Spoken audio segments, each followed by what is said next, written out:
আপনি কি ইংলিশ শিখতে চাচ্ছেন বাট বুঝতে পারতেছেন না কোথা থেকে শুরু করবেন, তাহলে চিন্তার কিছু নেই। আজকের এই ভিডিওতে আমি আপনাদের সঙ্গে শেয়ার করব কিভাবে আপনি 7 দিনে ইংলিশে মাস্টার হতে পারবেন চ্যাট জিপিটির সাহায্যে। তো চলুন ভিডিওর মূল টপিকে ডাইভ দেওয়া যাক। এই ভিডিওতে আমি শেয়ার করব আপনাদেরকে 5টা অসাধারণ প্রম্পট যেগুলোর ব্যবহার করে আপনি আপনার ইংলিশ স্কিলকে বুস্ট করতে পারবেন খুব সহজে। তো চলুন সর্বপ্রথম যেই প্রম্পটটা আপনাদের সঙ্গে শেয়ার করব সেটা নিয়ে কথা বলি। সেই প্রম্পটটা হচ্ছে ডেইলি কনভারসেশন প্র্যাকটিস, আর প্রম্পটটি হচ্ছে act as my English speaking partner, let's have a simple conversation about my daily life. এই প্রম্পটটি আপনার দৈনন্দিন দিনে যে কথোপকথনগুলো হচ্ছে সেগুলো দিয়ে প্র্যাকটিস করাবে আপনার English speaking.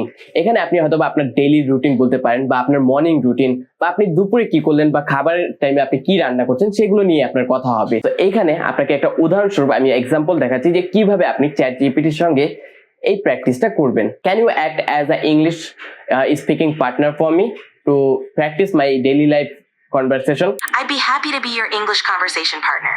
Let's talk about your daily life.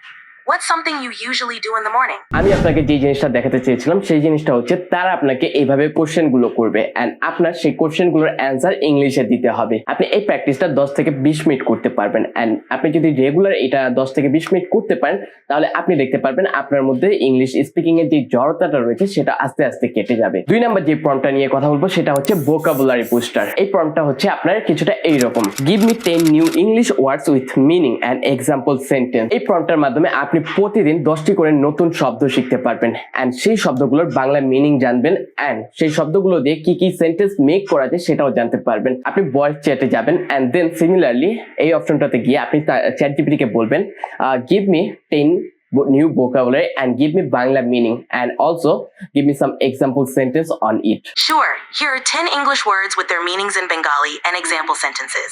1. Ambiguous, aspashta, open to more than one interpretation. Example, the instructions were ambiguous and confusing. For instance, আপনারা দেখতে পারলেন যে কিভাবে কাজটা করে এই প্রম্পটটা। এই প্রম্পটটা আপনাকে খুবই সহজে আপনার ইংলিশ ওয়ার্ডটা ভোকাবুলারিটা Bangla meaning and sentence make করে দিবে। এতে করে আপনার যেই ভোকাবুলারির যেই চাঙ্কটা রয়েছে সেটা অনেক বেশি বেড়ে যাবে এন্ড আপনার ভোকাবুলারি আস্তে আস্তে বুস্ট করবে এন্ড প্রতিনিয়ত আপনার ভোকাবুলারি শেখার কারণে আপনার ভোকাবুলারির যে জড়তা সেটাও কেটে যাবে। 3 নাম্বার যে প্রম্পটটা আপনাদের সঙ্গে আমি শেয়ার করব সেটা হচ্ছে প্রোনাউন্সিয়েশন প্র্যাকটিস।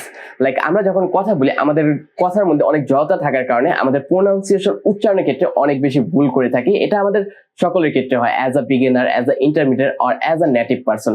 দেখবেন সবার মধ্যে এই প্রোনাউন্সিয়েশন ভুলটা হয়ে থাকে। তো এইখানে আমি আপনাদেরকে একটা অসাধারণ প্রম্পট শেয়ার করব আর সেই প্রম্পটটি হচ্ছে correct my pronunciation and teach me how to say words correctly. তো এইখানে আমি আপনাদেরকে একটা উদাহরণস্বরূপ একটা ওয়ার্ড বললাম, সেটা হচ্ছে ইমপ্রুভমেন্ট। লাইক এটা আমরা উচ্চারণ করতে পারতেছি না বা এটা উচ্চারণ করতে গিয়ে আমরা অনেক বেজে যাচ্ছি। তাহলে এই ভিডিওতে আমি এই ওয়ার্ডটাই আমি চ্যাট জিপিটি কে জিজ্ঞেস করব কিভাবে উচ্চারণ করা যায় অ্যাজ আ কারেক্ট প্রোনাউন্সিয়েশন ওয়েতে। Can you please correct my pronunciation? Of course. Okay. Please go ahead. The vocabulary is improvement. How could I pronounce it? Sure.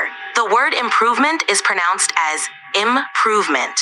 You can break it down into syllables. আপনি দেখতে পাচ্ছেন যে কতটা সহজ হচ্ছে আপনার pronunciation উচ্চারণটা। আশা করি এই তিনটা প্রম্পটই আপনার জন্য অনেক বেশি উপকারী হয়েছে। আর এই 3টা প্রম্পট যদি আপনার মনে হয়ে থাকে আপনার জন্য উপকারী তাহলে এখনই hit the like button. 4 number যে প্রম্পটটা নিয়ে আপনাদের সঙ্গে আমি কথা বলবো সেটা হচ্ছে রিয়েল লাইফ সিচুয়েশন। দেখা যাচ্ছে আমরা কোথাও গিয়েছি ঘুরতে বা কোথাও খেতে বসেছি বা কোনো কিছু অর্ডার করব, এগুলো হচ্ছে একটা ঘটনা যা আমাদের লাইফে ঘটে থাকে এন্ড আমরা চাচ্ছি যে এই কথাগুলোকে আমরা ইংলিশে বলবো প্রতিনিয়ত।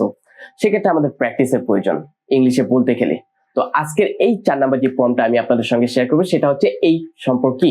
তো প্রম্পটটা হচ্ছে কিছুটা এইরকম, teach me how to speak English in different real life situation like ordering food, talking to a doctor. এইখানে এই প্রম্পটটা দেওয়ার পর এই প্রম্পটটা আপনাকে বলে দিবেন যে কিভাবে আপনি কখনো যদি কোনো কিছু অর্ডার করেন কিভাবে আপনি ইংলিশে বলবেন। এতে আপনার নতুন ভোকাবুলারি থাকবে এবং সেন্টেন্স মেক করা থাকবে। এটা যদি আপনি বুঝতে পারেন তাহলে আপনি যে কোনো সময় যে কোনো জায়গায় আপনি ওই সেন্টেন্সটা ডেলিভার করতে পারবেন। 5 নাম্বার যে প্রম্পটটা রয়েছে সেটা হচ্ছে story telling by chat GPT. এই প্রম্পটের কাজটা হচ্ছে কিছুটা এইরকম, give me a short story, I will try to rewrite it on my own words. এই প্রম্পটটা যখন আপনি চ্যাট জিপিটি পেশ করবেন চ্যাট জিপিটি আপনাকে একটা স্টোরি প্রেজেন্ট করবে এন্ড রাইট নাও আপনি যদি বিগিনার লেভেল হন তাহলে আপনার ভোকাবুলারি লেভেল হবে বিগিনার এন্ড এখানে আপনি খুব সহজ কিছু ভোকাবুলারি জানবেন। তো চ্যাট জিপিটি আপনাকে যে স্টোরিটা দিবে সেই স্টোরিটা আপনি আপনার মতো করে লেখার চেষ্টা করবেন আপনার নোটবুকে। সম্পূর্ণ স্টোরিটা আপনি পড়বেন, দেন সম্পূর্ণ স্টোরিটা সামারাইজ করবেন আপনার ব্রেনে, এন্ড সেখান থেকে আপনি সম্পূর্ণ স্টোরিটা আপনার যে ভোকাবুলারি লেভেল রয়েছে, আপনার যে ইংলিশ লেভেল রয়েছে সেই অনুযায়ী লেখার চেষ্টা করবেন। এভাবে প্রতিনিয়ত যদি আপনি প্র্যাকটিস করতে পারেন তাহলে আপনার যে রাইটিং স্কিলটা রয়েছে সেটা আস্তে আস্তে ইমপ্রুভ করবে। এন্ড আশা করি এই 5টা প্রম্পটই আপনি যদি ডেইলি লাইফে আপনি ইউজ করতে পারেন এন্ড 7 দিন আপনি টানা ব্যবহার করতে পারেন আপনার ডেইলি লাইফে, তাহলে আপনি দেখতে পারবেন যে আপনার ভিতরে কতটা ইমপ্রুভমেন্ট এসেছে। And I can challenge yourself that আপনি যদি মনোযোগ দিয়ে প্র্যাকটিস করেন আপনি আপনার ইমপ্রুভমেন্ট অবশ্যই দেখতে পারবেন। আর যেতে যেতে আপনাকে যেই সাজেশনটা দিব সেটা হচ্ছে বি কনফিডেন্ট এন্ড ইংলিশ বলার চেষ্টা করুন, সেটা ভুল হোক বা না হোক যতটুকু পারেন পড়ুন এন্ড জড়তা কাটানোর চেষ্টা করুন। এতে করে আপনার ইংলিশ শেখা সহজ হবে এবং ইংলিশে কথা বলতে পারার যে জড়তা সেটাও দূর হবে। আপনার কাছে যদি ভিডিওটা ভালো লেগে থাকে তাহলে অবশ্যই লাইক করবেন, কমেন্ট করবেন এন্ড কমেন্টে জানাবেন যে এই 5টা প্রম্পট আপনার কি উপকারে এসেছে। আমি এতে করে জানতে পারবো যে হ্যাঁ, আমি যে ভিডিওটা তৈরি করেছি এটা আপনার জন্য হেল্পফুল ছিল কিনা। আর আপনি যদি চ্যাটজিপিটি সম্পর্কে আরো জানতে চান তাহলে আমার ডান সাইডে দেওয়া যে ভিডিওটা রয়েছে master on English by ChatGPT, এই ভিডিওটা দেখতে পারেন। তো আজকের মতো এখানেই বিদায় নিচ্ছি। আসসালামু আলাইকুম, আল্লাহ হাফেজ।